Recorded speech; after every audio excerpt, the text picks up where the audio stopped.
1740 मध्ये आजारपणामुळे पहिले बाजीराव पेशवे यांचे निधन झाले। त्यानंतर पेशवे हे पद काही काळ रिक्तच राहिले होते।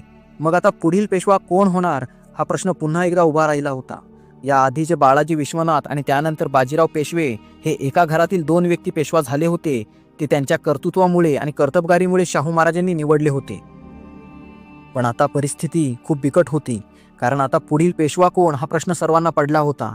मात्र इकडे छत्रपती शाहू महाराजांनाही संतती नव्हती, त्यामुळे पुढील छत्रपती कोण हाही प्रश्न भेडसावत होता। यातच डिसेंबर 1749 मध्ये छत्रपती शाहू महाराजांचे निधन झाले। मात्र शाहू महाराजांनी आपल्या हयातीतच पुढील पेशवा आणि छत्रपती या दोन्हींची निवड करून ठेवली होती आणि तशा चिठ्ठ्या त्यांनी नानासाहेब यांच्याकडे सुपूर्द केल्या होत्या।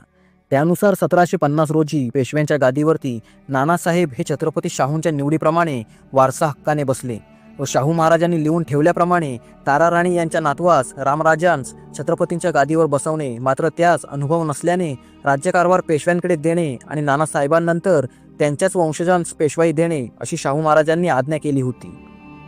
शाहू महाराज म्हटले होते की वंश होईल तो तुमचा प्रधानपद चालविल, त्याच्या आज्ञेत राहून सेवा करणे।